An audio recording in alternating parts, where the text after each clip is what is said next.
Hello everyone, welcome to my YouTube channel.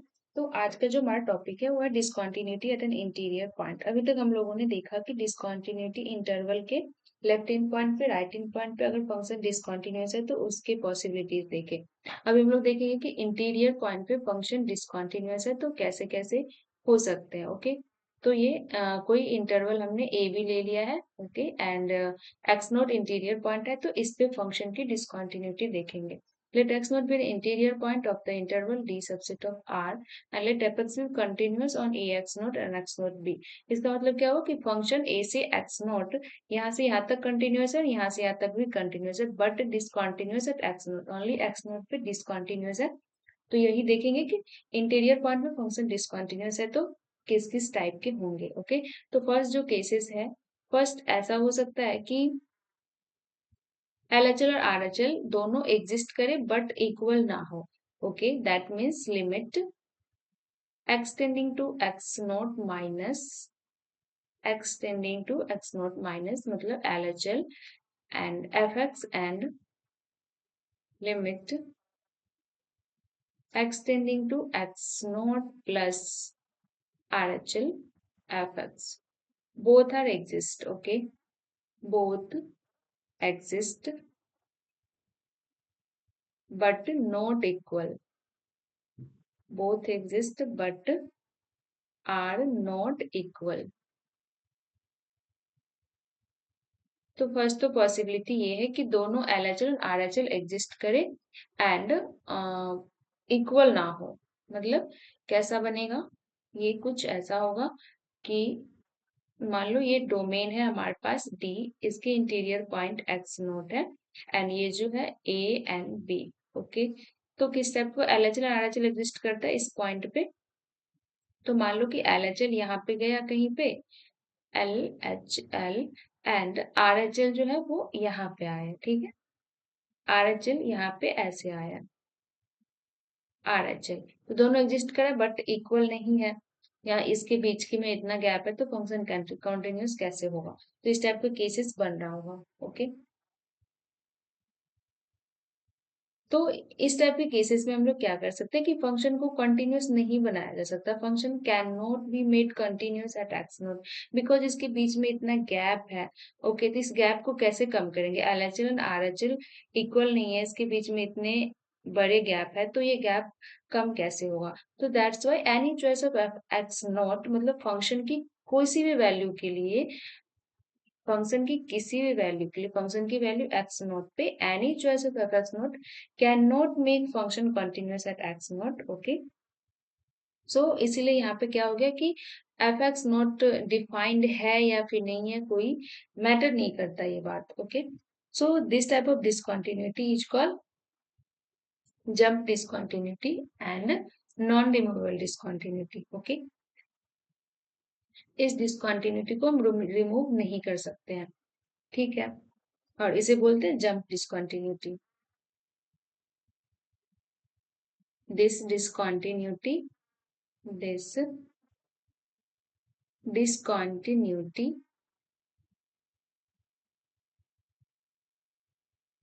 is called non removable। Remove नहीं किया जा सकता एफएक्स नोट को रीडिफाइंड करके, that's why called non removable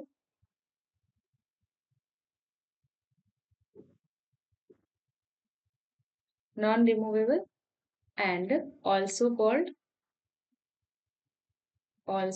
called jump discontinuity, क्योंकि इसके बीच में इतना जंप है, इतना गैप है। जंप डिसकंटिन्यूटी, और वो जंप को हम कैसे निकालते हैं, ये जो इसके बीच में जो गैप है वो निकालते हैं ऐसे, जंप इज इक्वल टू जो LHL और RHL तो एग्जिस्ट कर ही रहा है तो RHL जो भी वैल्यू है RHL माइनस LHL का मॉड। ओके, तो जंप इस तरह से निकालते हैं। सेकेंड पॉसिबिलिटी क्या हो सकता है, सेकेंड जो केसेस ऐसे बन सकते हैं कि ये हो सकता है कि LHL RHL एग्जिस्ट करे, इक्वल भी हो। ओके, बट फंक्शन की जो वैल्यू है एफ एक्स नोट पे वो इसके इक्वल ना हो। मतलब ऐसा हो सकता है कि सेकेंड केस जो है वो ऐसा हो सकता है कि L H L R H L exist करे, L H L is equal to R H L exist करे एंड इक्वल भी हो, but is not equals to f x naught. Function के वैल्यू पे ये इसके इक्वल नहीं होगा। ओके, where f(x naught exists finitely. Okay, f(x naught exists finitely. ये f(x naught की वैल्यू finite है, सिर्फ इक्वल नहीं है, exists finitely. तो इस टाइप की डिस्कंटिन्यूटी को हम रिमूव कर सकते हैं, क्योंकि यहाँ पे LHL और RHL तो इक्वल है, बट फंक्शन की वैल्यू ही सिर्फ फाइनाइट तो है, बट बस इक्वल नहीं है। तो अगर इसको रीडिफाइंड कर दूं, जितना LHL RHL होगा वही वैल्यू ले लेंगे, तो इसे हम कॉन्टिन्यूस बना सकते हैं। तो देखते हैं कि ये किस टाइप का होगा, कैसे होगा देखते हैं। तो ये जो है एक्स नॉट यहाँ पे कहीं है एंड ये इंटरवल है A to B। ठीक है, तो ये कोई फंक्शन है। ओके, एंड इधर जो है एक्स नॉट पे L H L R H L दोनों ही इधर कहीं पे अप्रोच करता है। ठीक है, या इधर L H L and are H L इधर से इधर अप्रोच कर रहा है एंड दोनों सेम है, इक्वल है, बट एफ एक्स नॉट की जो वैल्यू है ये यहाँ पे नहीं है, ये कहीं इधर है। ठीक है, एफ एक्स नॉट की वैल्यू कहीं इधर पे है। तो अगर मैं तो यहाँ पे ग्राफ यहाँ पे ब्रेक हो गया ना, एलएचएल आरएचएल तो सेम है, बट फंक्शन की जो वैल्यू है वो यहाँ पे है। तो अगर मैं इस पॉइंट को यहाँ पे शिफ्ट करा दूं तो ये फंक्शन ब्रेक नहीं रहेगा, ये गैप फिल हो जाएगा, तो फंक्शन कॉन्टिन्यूअस हो जाएगा। तो इसीलिए अगर एफ एक्स नोट को रीडिफाइन करवा दूं, मान लो कि यहाँ पे वैल्यू 5 आ रहा था, यहाँ पे 2 है, तो 5 को 2 से रिप्लेस कर दूं, कॉन्टिन्यूअस बनाने पे, तो हो जाएगा। देखे एग्जाम्पल देखेंगे और अच्छे से क्लियर होगा। तो इस टाइप के फंक्शन को कॉन्टिन्यूअस बनाया जा सकता है by redefining the f x note. Okay, and चूंकि इसके डिसकंटिन्यूटी को हम रिमूव कर सकते हैं फंक्शन को रीडिफाइन करके, that's why it is called the removable discontinuity. Okay, तो इस टाइप की जो डिसकंटिन्यूटी कहलाता है वो कहलाता है removable discontinuity. This type of discontinuity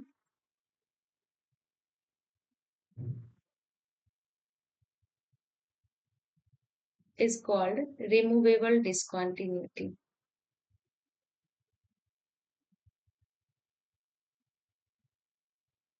removable discontinuity, इस पे एक एग्जांपल देखते हैं।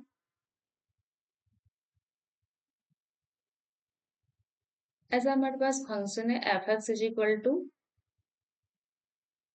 एक्स स्क्वायर माइनस 4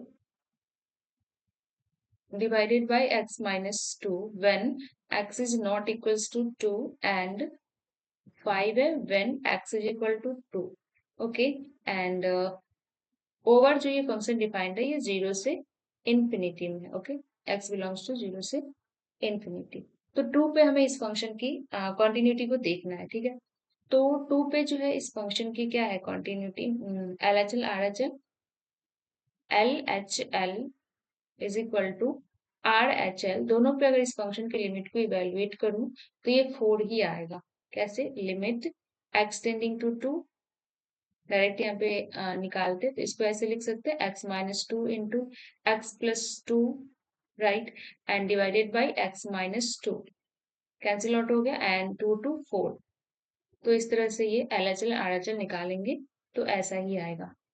तो जब भी यहाँ पे x is not equal to 2 पे गिवन है, एक ही पे कंडीशन गिवन है, मतलब x 2 नहीं है तो क्या है, चाहे तो 2 से छोटा है या 2 से बड़ा है। तो LHL और RHL निकालने के लिए दोनों पे ये जो फंक्शन डिफाइंड है इसी को लेंगे, तो इसलिए इसे हम डायरेक्ट ऐसे निकाल सकते हैं, डायरेक्ट लिमिट x इंटू 2 करके, एंड यही जो है ना यही LHL भी हो जाएगा, यही RHL भी हो जाएगा। ठीक है, एंड अलग अलग से भी कैलकुलेट कर सकते हो अपना, सेम ही आएगा। तो LHL और RHL 4 आ गया, but f of 2 is equal to 5 है, तो यहाँ पे फंक्शन डिसकंटिन्यूअस हो गया। तो अगर हम एफ ऑफ 2 को 4 से रिप्लेस करवा दूं, रीडिफाइन कर दूं, तो ये हो जाएगा कॉन्टिन्यूअस। ओके, तो यहाँ पे हम लोग देखते हैं,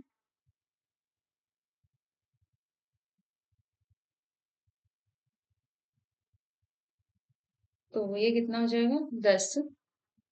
ये फंक्शन डिसकंटिन्यूअस हो गया। Thus f(x) is discontinuous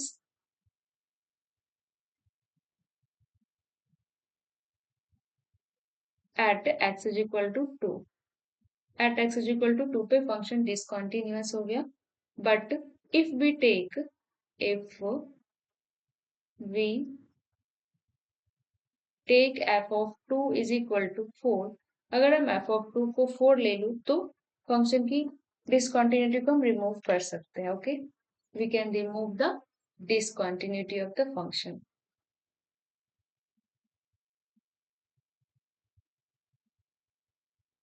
We can remove the discontinuity.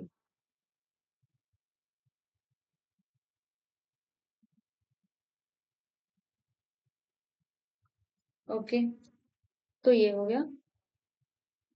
तो ये जो केसेस थे फर्स्ट एंड सेकंड, फर्स्ट क्या है कि एलएचएल आरएचएल दोनों एग्जिस्ट तो करेगा बट इक्वल नहीं होगा। सेकंड है कि दोनों एग्जिस्ट करेगा, इक्वल भी होगा, बट फंक्शन की वैल्यू इक्वल नहीं होगा। तो ये जो दोनों केसेस बने फर्स्ट एंड टू, ये कहलाता है discontinuity of the first kind. Okay,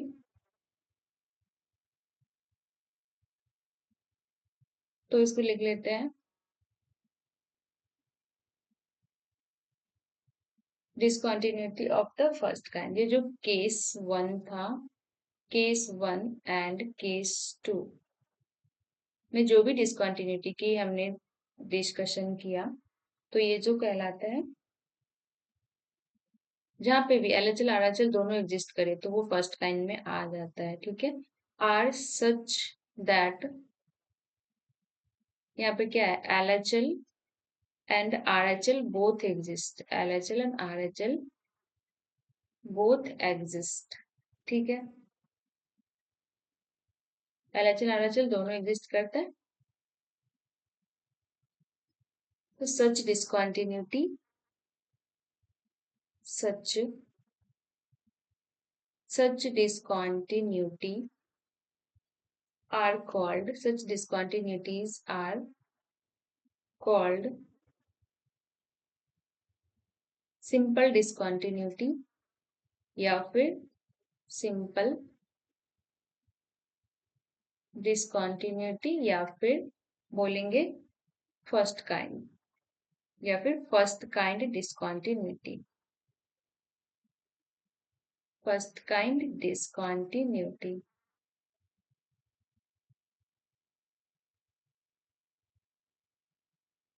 ठीक है, तो अब देखते हैं कि ये केस वन एंड टू तो हम लोगों ने देख लिया, थर्ड केस देखते हैं कि क्या होता है। थर्ड केस जो होगा वो ऐसा हो सकता है, केस थर्ड, अभी तक क्या था, एलएचएल आरएचएल एग्जिस्ट कर ही रहा था। अब देखेंगे कि एलएचएल आरएचएल नहीं भी तो एग्जिस्ट कर सकता है, तो उस टाइप के देखेंगे। तो at least one of LHL या फिर RHL, one of LHL and RHL does not exist, does not exist।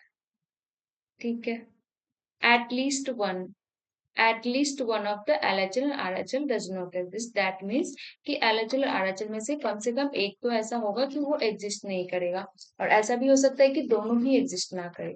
ठीक है, बट फंक्शन जो है वो बॉन्डेड होता है on the neighbourhood of the point x note. अभी जो भी हम डिस्कंटिन्यूटी की बात करते हैं वो इंटीरियर पॉइंट एक्स नोट पे। ठीक है, बट तो but F x is bonded, F x is bonded, but function जो है हमेशा बॉन्डेड होगा in the deleted neighbourhood of x not, in the deleted neighbourhood of x not, neighbourhood of x not. ठीक है, तो इस type की जो डिसकंटिन्यूटी होगा वो ऑसिलेटरी डिसकंटिन्यूटी होगा। Okay, this is called this is called as oscillatory discontinuity.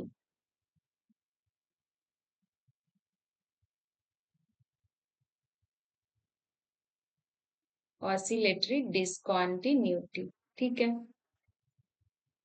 तो यहाँ पे क्या LHL और RHL एटलीस्ट वन तो एग्जिस्ट नहीं करेगा, बट फंक्शन बॉन्डेड है इन जिसके जहाँ पे हम डिसकंटिन्यूटी को चेक करें इसके डिलीटेड नेबरहुड में फंक्शन बॉन्डेड है, तो this type of discontinuity is called oscillatory discontinuity. तो इसके एग्जांपल देखते हैं कि किस टाइप के फंक्शन होंगे वो।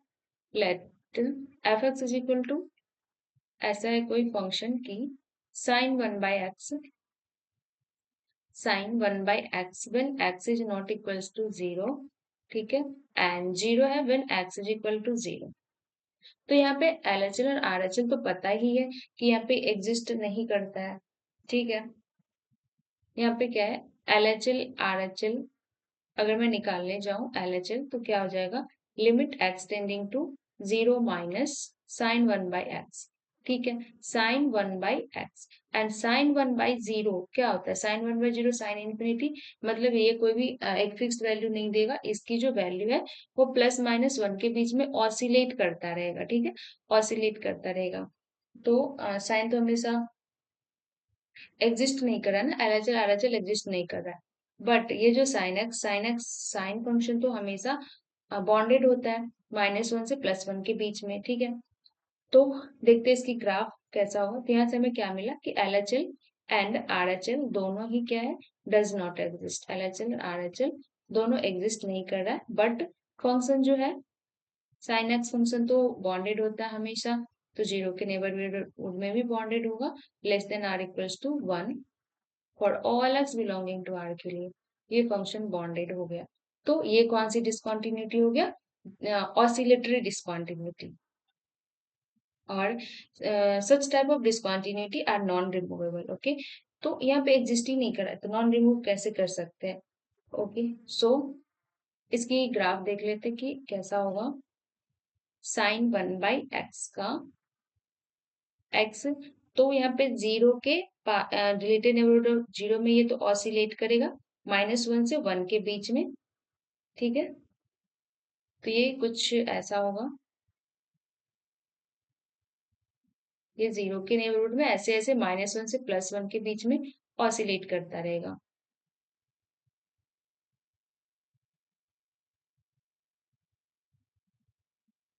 -1 0 के आसपास में ये -1 और +1 के बीच में ऑसिलेट करेगा, ठीक है।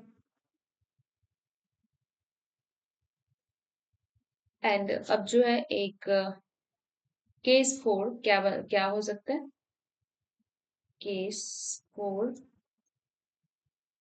ऐसा हो सकता है कि फंक्शन अनबॉन्डेड है in the every neighbourhood of x not. Okay, मतलब फंक्शन इंफिनिटी को जा रहा होगा, f(x) is unbonded, f(x) is unbounded in every neighborhood of x naught, x note के सभी के नेबरहुड में ये फंक्शन क्या होगा, अनबाउंडेड हो रहा होगा, मतलब कि फंक्शन कि LHL या फिर RHL जो इन्फिनिटी को जा रहा होगा। तो this type of discontinuity is called infinite discontinuity. Okay, that means ये कुछ ऐसा हो रहा होगा, ये ऐसा हो रहा होगा, limit x tending to x not plus, okay, f(x) मतलब RHL या फिर RHL कोई भी प्लस इन्फिनिटी या फिर माइनस इन्फिनिटी को जा रहा होगा तभी तो अनबाउंडेड होगा। तो this type of discontinuity is called infinite discontinuity from the right. इसको क्या बोलेंगे, infinite discontinuity, infinite discontinuity from the right, right side से इनफाइनाइट डिसकंटिन्यूटी है। इसी तरह से अगर LHL एग्जिस्ट ये इंफिनिटी को जाएगा, दैट मतलब x tending to x not minus f(x), ये चाहे तो इन्फिनिटी को जाएगा या फिर माइनस इन्फिनिटी को, तो ये इनफाइनाइट डिसकंटिन्यूटी कहलाएगा फ्रॉम द लेफ्ट से। ठीक है, तो यहाँ पे ऑसिलेशन नहीं हो रहा है, बस ये इन्फिनिटी को टेंड कर रहा है, राइट या फिर लेफ्ट किधर से भी, तो ये हो जाएगा इनफाइनाइट डिसकंटिन्यूटी। किस टाइप के फंक्शन होंगे, तो इधर जो होगा ये इस टाइप के डिसकंटिन्यूटी होगा, लाइक कि ऐसा है, जैसे कि ये tan x का जो होता है, ठीक है,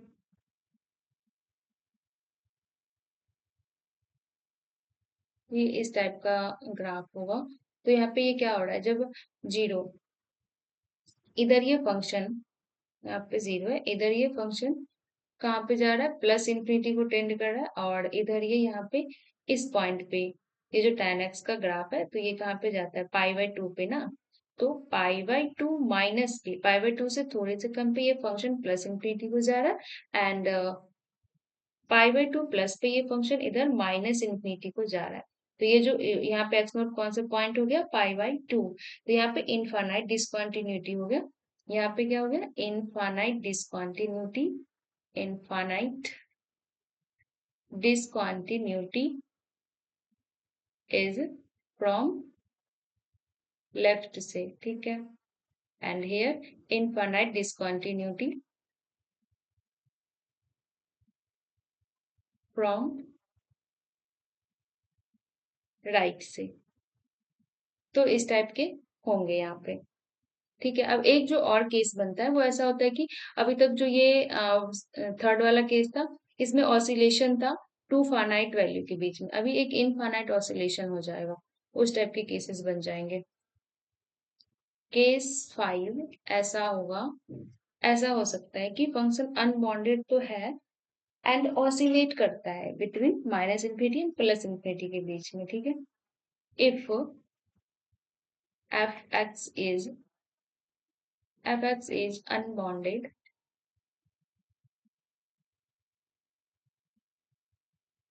unbounded on every deleted neighborhood of x naught, every deleted neighborhood of x naught, such that unbounded तो है ही, and such that f(x) function जो है ऑसिलेट होगा, oscillates between, oscillates between, first ऐसा हो सकता है कि ऑसिलेशन होगा बिटवीन प्लस इन्फिनिटी या फिर minus infinity and some finite value के बीच में, some finite value, value of एफ(x), ठीक है, मतलब एक तरफ से इनफाइनाइट को जा रहा है, एक तरफ से फाइनाइट वैल्यू, ऐसे करके ऑसिलेट हो रहा है, या फिर ऐसा हो सकता है कि इन्फिनिटी टू इन्फिनिटी ऑसिलेट कर रहा है, मतलब प्लस इन्फिनिटी या फिर माइनस इन्फिनिटी टू, ऐसे प्लस इन्फिनिटी माइनस इन्फिनिटी, ठीक है, ये दोनों तरफ से इन्फिनिटी को जा रहा है, ऑसिलेट कर रहा है। Such cases are called the infinite oscillatory discontinuity, वहां पे इन्फिनिटी पे जा रहा था, वो क्या हो रहा था, इनफाइनाइट डिसकंटिन्यूटी, यहाँ पे इन्फिनिटी तक में ऑसिलेट भी कर रहा है, तो सच केसेस लिख लेते, such cases are called, such cases are called as cases of infinite oscillatory discontinuity, infinite oscillatory discontinuity,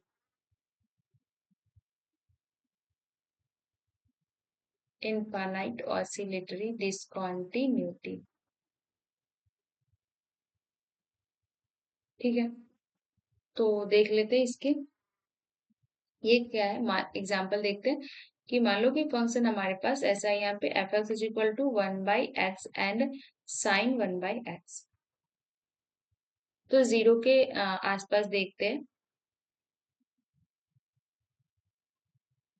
तो ये जो फंक्शन कितना है, एक्स टेंडिंग टू जीरो पे, एक्स जब जीरो को जाएगा राइट या लेफ्ट से, तो ये तो इन्फिनिटी प्लस माइनस इन्फिनिटी की तरफ जाएगा। जब जीरो प्लस जीरो से प्लस पे जाएंगे तो ये प्लस इन्फिनिटी को जा रहा होगा। एंड ये जो फंक्शन है ये तो ऑसिलेट करेगा प्लस माइनस वन की एग्जैक्ट, मतलब एग्जिस्ट तो नहीं कर रहा है ना, ये ऑसिलेशन होगा माइनस वन प्लस वन के बीच में। तो इसलिए ये जो फंक्शन है ये ऑसिलेट होने लगेगा राइट साइड से, मतलब जीरो के राइट साइड से प्लस इन्फिनिटी या माइनस इन्फिनिटी के बीच में ऑसिलेशन होने लगेगा इसका। And when x goes to zero minus पे, जब जीरो इधर से लेंगे तो ये कहाँ पे जाएगा, माइनस इन्फिनिटी को, एंड फिर से ये एग्जिस्ट तो नहीं करेगा, प्लस माइनस वन के बीच में ऑसिलेट करेगा। तो फिर से ये जो इसका भी ऑसिलेशन, लेफ्ट साइड से भी ऑसिलेशन होने लगेगा minus infinity two plus infinity के बीच में, प्रोडक्ट है ना। तो ये कितना कहाँ से हो जाएगा, प्लस इन्फिनिटी माइनस इन्फिनिटी, यहाँ पे हो जाएगा प्लस इन्फिनिटी माइनस इन्फिनिटी। तो इसके ग्राफ कैसे बनेंगे, यहाँ तक तो ऐसे ठीक है, चलेगा। एंड फिर जीरो के पास आते ही ये minus infinity two plus infinity के बीच में ऑसिलेट करने लगेगा। ठीक है, ये इन्फिनिटी तक जा रहा है।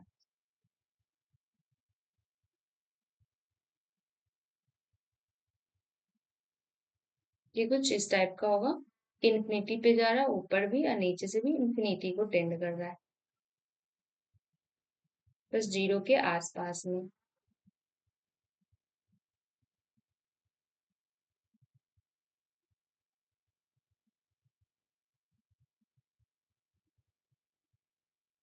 ये कुछ ऐसा जाएगा, ठीक है। तो यहाँ पे जीरो के नेबरहुड में जो है ये फंक्शन इधर minus infinity two plus infinity के बीच में ये ऑसिलेशन हो रहा है इसके, ऐसे ऐसे ऑसिलेशन हो जा रहा है, ठीक है।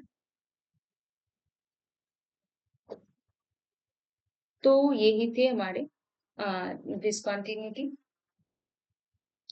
के जितने भी केसेस पॉसिबल थे। एंड अभी जो हम देखते हैं, तो ये जो केसेस थे अभी तो वन टू केसेस जो है वो discontinuity of the first kind कहलाता है।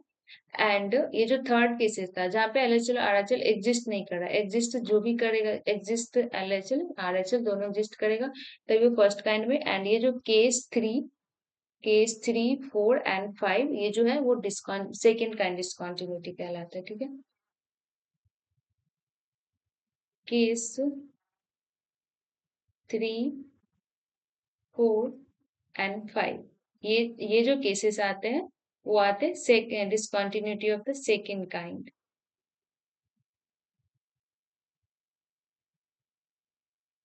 Discontinuity of the second kind, ये सेकेंड काइंड में आते हैं, ठीक है। तो ये सारी डिसकंटिन्यूटी के जो जितने भी टाइप्स है वो हो गए।